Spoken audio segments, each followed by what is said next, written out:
Bismillahirrahmanirrahim. Assalamualaikum warahmatullahi wabarakatuh. InsyaAllah untuk hari ini saya ingin berkongsi dengan kawan-kawan semua satu pengalaman yang saya laluinya sendiri, yang mana ia berkaitan dengan kehidupan. Dalam kehidupan kita ni, kita akan ada orang yang kita rasa dia sangat berharga dalam hidup kita. Ada juga kita akan rasa orang ni akan tolong kita bila kita dalam kesukaran. Mungkin ada juga kita akan rasa seseorang ni dia akan ada di samping kita selama-lamanya, bantu kita, bagi semangat dekat kita. Dan mungkin kita akan ada juga orang yang kita rasa orang ni kita boleh letak harapan dekat dia di saat kita memerlukan bantuan, nasihat ataupun bantuan kewangan. Kita boleh minta padanya. Ia berlaku dalam hidup saya, yang mana beberapa bulan yang lepas saya telah diuji. Bagi saya, ujian itu sangatlah berat untuk saya tanggung seorang diri. Saya diuji dengan rasa sakit. Sakit yang menyebabkan saya tak mampu untuk berjalan, tak mampu untuk melakukan aktiviti yang kebiasaan saya lakukan. Itu saya punya emosi sangatlah down. Saya tak mampu untuk positifkan diri saya, sebab setiap kali saya mempositifkan diri saya, setiap kali itulah saya diuji dengan tambah lagi sakit. Sehingga kan saya rasa saya tak mampu dah untuk kembali pulih. Pada saat tu, saya rasakan saya sangat memerlukan semangat dari orang yang saya pernah dekat sebelum ni. Saya perlukan nasihat dari orang yang saya rasakan mereka tu akan bagi nasihat dekat saya.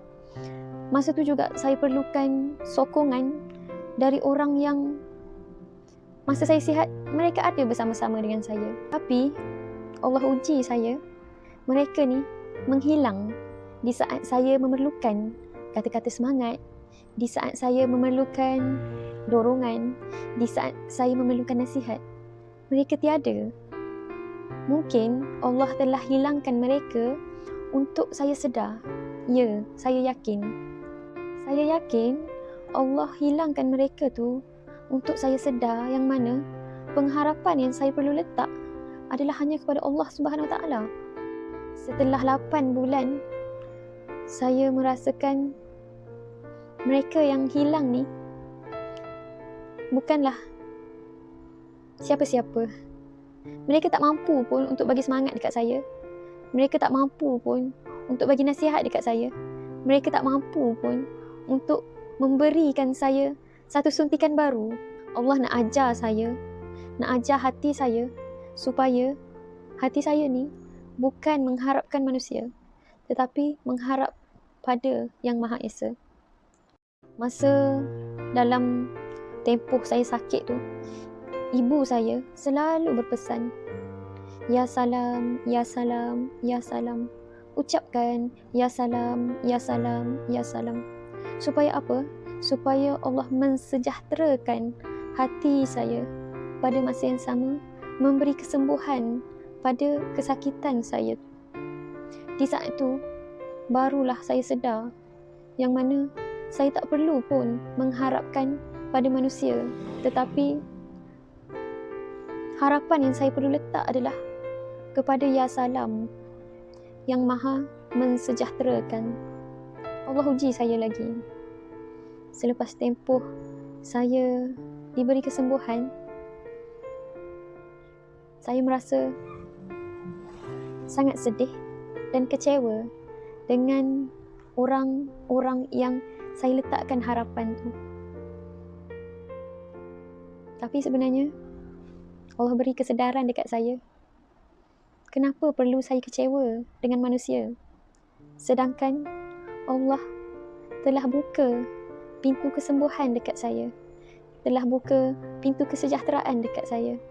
Kenapa saya perlu berdendam dengan manusia, sedangkan manusia tersebut pun Allah yang jaga mereka? kisah ni membuatkan saya rasa dalam hidup ni kita rasa orang boleh tolong kita. Kita rasa orang ni mampu untuk bantu kita. Tapi sebenarnya tak. Mereka tak mampu pun untuk bantu kita. Mereka sebenarnya tak mampu pun untuk tolong selesaikan masalah kita. Bila kita diuji, baru kita akan merasai apa maknanya erti memberi dan apa maknanya erti menerima. Semoga Allah peluk kita dengan rasa cukup, insya-Allah.